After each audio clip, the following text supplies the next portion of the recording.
So you're probably thinking, wow, you're doing another video about Sony and that backlash. And yes, I'm doing another video because there are some things to talk about when it comes to Sony stopping physical media in 2028. And not just that, it's the fact that they still haven't addressed the fans when it comes to physical media. This is a massive topic. And as I've reiterated before, this doesn't just affect people who buy digital. Although when I see the comments, there are over 10,000 comments on the new Wolverine trailer, which we kind of spoke about in the last video. This will affect everyone who loves PlayStation, everyone who loves buying physical media, everyone who enjoys buying off the PlayStation store, even if you buy digital. Because yeah, they're trying out regional pricing starting August 20th. So there's a lot to go through because it's it's just getting worse. So if you do enjoy these videos, make sure you hit the like button and let's go. And also, if you head over to lovegamingneutro.com, finally, after about God knows when I ordered this, I discarded the damn ammo. It finally arrived today. This is literally, I ordered this when Resident Evil Requiem came out. And only now Teespring have delivered it. So I apologize if people have been buying some of the merch. I appreciate you. But anyways, as we know, Sony is still not talking about this issue with physical disc, which is just baffling because when you look at the L's that Sony has taken this generation, and let's be honest, they haven't had any competition when it comes to this generation. I've really enjoyed, for the most part, this generation, the PlayStation 5. I think it's been an amazing console. People might disagree because I'm someone who didn't play hardly any games on the PlayStation 4. So for me, there were so many more games that I've got used to on the PlayStation 5. They haven't had any competition. They've got very big headed. And also, as you remember, Concord has cost them supposedly 400 million. I know I say supposedly, but I still can't believe you would be that stupid to spend 400 million on Concord on a game that you think is going to be the next Star Wars. So they've taken L's with Concord, shut the game down within 2 weeks. And if we have a look at this article here, Marathon has been struggling. No matter what you say, whether you think the game is good or not, it has not sold well. It has continued to drop in player count. As this report came in the other day, the director departs. And we kind of know when directors usually leave their positions, it's usually because it's not a good thing. Because supposedly this departure was sudden, was not previously communicated, and was confirmed by the ex-Valorant man on social media. So this is what he said. Just want to say a deeply heartfelt thank you for all your supporting me and Marathon in our windy mission to bring a dark, terrifying space survival frontier to your screen. The mission will continue in a new and surprising ways, so stay tuned for what the team has in store. And to be honest, we've heard this so many times from different developers. We've even heard it from Ubisoft, where with X Defined, do you remember that game where they said they were going to commit to it, they were going to support this game? That got shut down. So personally, I do think Marathon very soon will not be supported, because if we have a look at the Steam numbers, and remember the majority of the sales were on Steam, there are 5,000 players right now, and the majority of the sales were on Steam. And I understand that there is a dedicated fan base to this game, but when you spend about 300 million to make this game, it isn't looking too good. When you look at Destiny 2, oh my gosh. And they confirmed they're not working on Destiny 3. This has 52,000 play. Make this make sense. I've got no idea what Sony have been doing. So that's just an idea of the amount of L's they've taken this generation, alongside stopping physical media in 2028. So what is happening here? So first one is that they will be trying regional pricing. And again, this is the dangers of the digital future, where basically based off where you live, or maybe even to a degree what you spend on your account, they could just be charging more. They're like, why not? This person spends a lot of money. Let's just charge them more. In these countries, they have shown prices in US dollars previously, meaning that they were subject to exchange rate fluctuations. After a maintenance period concludes, they'll transition to each country's own currency. This, in theory, could be positive. Players won't be at the mercy of exchange rates. Banks may charge fewer for foreign currency, and more payment options may be supported, but there is a concern it could lead to higher prices overall, depending on how Sony chooses to price each individual item in each country. So that means players will actually get a good conversion on their existing wallet, so that's a positive until we see the new game prices, as it says here. because taxes are incorporated into the final fees, and we just don't know. But I don't like variable pricing, or they said before they were working on variable pricing, and I don't like that because they can just charge whatever they want depending on where you are, and even to a degree where someone was not logged into their PlayStation Plus account versus someone who was signed in, and for some reason certain games were cheaper. I believe it was like Assassin's Creed, it was cheaper when that person wasn't signed in, and it got more expensive when they signed in.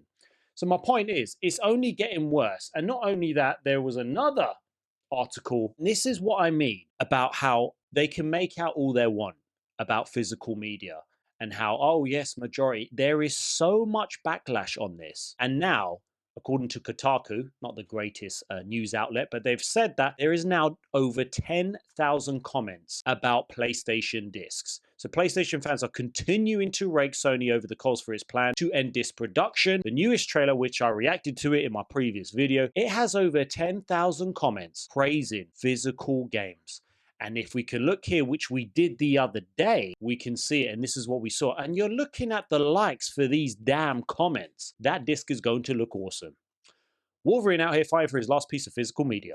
Wolverine was really getting physical in this trailer. He has such a distinct presence. This is unbelievable. I don't know how long Sony will decide to do this. And people can say all they want that it may die down. They can go on about GTA 6, which I think is an anomaly. That game is going to absolutely sell. And yes, it's an anomaly in terms of it's GTA 6. They've decided to not make discs. People have been waiting for this game for so damn long. So yes, they will be buying that game. After that, when it comes to 2028 and newer games, that's when you're going to start to see whether this has made a difference. But if you continue to, this is ridiculous. You know who isn't the hero, the killer? 15,000 likes, 7.1 thousand likes. The comments go on and on and on and on. And this is just only a freaking good thing until Sony decide to get up their own asses and actually talk about this issue. One way or another, they're going to have to. One way or another, they're going to have to talk about this really, really soon. But you know what is a bit disheartening? There are certain indie developers that are feeling this. And you got to remember, these indie developers, other developers that, you know, want Sony to promote their game, no matter what the game is, the same thing being shown, whether it's X, whether it's YouTube. Obviously, a game such as this indie developer here, you're getting comments like this. And the thing about indie developers, PlayStation will often retweet independent teams, Hella and Duskfade. And I do believe that these games are coming out digital first, because when they responded, like as we can see here from Duskfade, Duskfade is now available to pre-order on PlayStation 5, save the world from eternal darkness in our nostalgic 3D platform. And they did respond. They did respond because all of the comments were going on about physical media. And hey, everybody, we love physical games too. We'd love to make box editions of Duskfade a reality, but as a smaller indie team, we need to see how our digital launch goes first to see if it's feasible for us. And it is not their fault that some of these indie developers, you look at Hollow Knight, Silksong, that's got a physical release, which I want to buy that. But some of these indie developers, yes, digital is very important because they wouldn't be able to afford to get the discs out and get their game out on a physical edition until they make the money back. And with indie developers, I think it is totally different. If there's a game or an indie game I really like for instance, I know I didn't buy Stray PS Plus, it was on the PS Plus, and I played it, loved the game. I then bought it physical once it came out because I wanted to support that developer. And I think there's a lot of us that would actually, if it's an indie game and they really like, they would double dip and buy that game, because these indie developers, these indie games tend to be a lot cheaper. And for me, I'm all for supporting indie developers. You look at something like GTA 6, where even if they were to bring out a physical release 3 months later, 6 months later, I think a lot of people would be double dipping because they want the physical box to GTA 6. This game has been the most anticipated game in freaking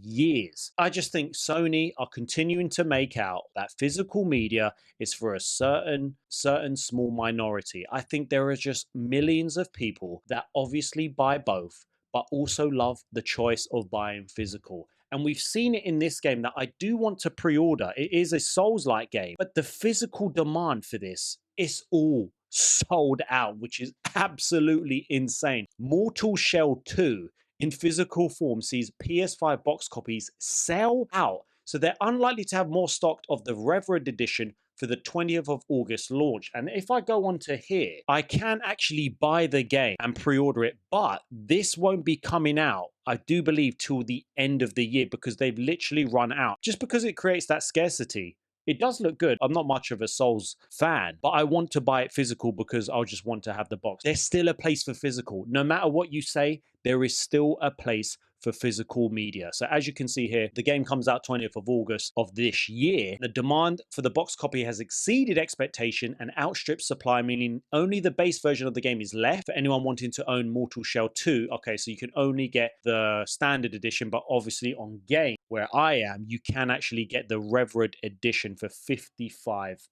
So as they've said here is that demand for the PS5 exclusive of Mortal Shell 2 has exceeded expectations, and unfortunately supply across a number of retailers has now been fully reserved, meaning that a growing number of market fans are unable to pre-purchase a copy of the game. They apologize. We were planning on pre-ordering the Reverend edition and it's no longer available. Due to the Mortal Shell 2's release date and the manufacturing time required, there is a very low chance of additional physical copies becoming available before the game's release. We are working with distribution partners to review ongoing demand and will update as soon as we hear the decision on next steps. To be clear, there's no guarantee of a stock replenishment plan after launch, and they go on to state that it is not their decision to make. So what does that tell you about physical media? Why would Sony even care? What a weird take. I think there's more to do with a 100-page art book. It must be quite expensive. It's good to see gamers that love tangible things with their games. How many copies did they make / sell? Probably not a lot. The physical copy is growing old and tired. I will continue to support PlayStation, but and buy all my games digitally, just like I have. So there are people that buy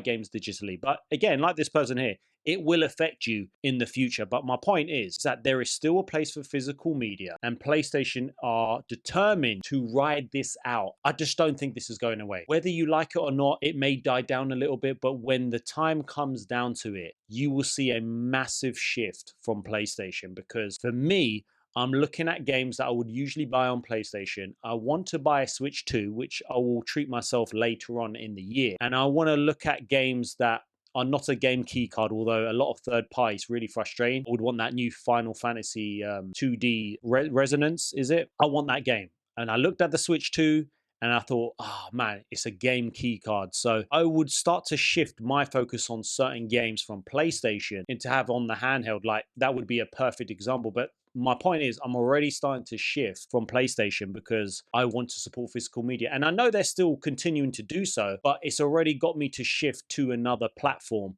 And like we've seen online, there are so many people that have been shifting now to PC, are looking into PC, and it's an open market. We understand it's still digital, but there are loads of deals that go on, and loads of people buy cheap games. And as I've said before, and everyone has said before, the games on PlayStation Store are usually always expensive. So I can't believe what's going on with this. And gamers are stubborn. When there's something they don't like, they will force that company to change. You look at Xbox with that next generation where it was, what was it? The Xbox One. With the Xbox One going from the 360, it was going to require to be connected to the internet to play.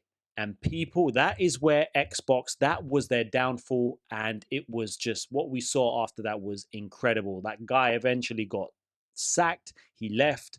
And that was one of the worst decisions that Xbox made. So my point is, gamers won in the end. And with PlayStation, they can get big-headed all they want. But I do not think this is going away. We will continue to talk about it when there's news to talk about. So what do you think about this current situation? Do you think Sony will be forced to say something? Drop your thoughts in the comments and let me know.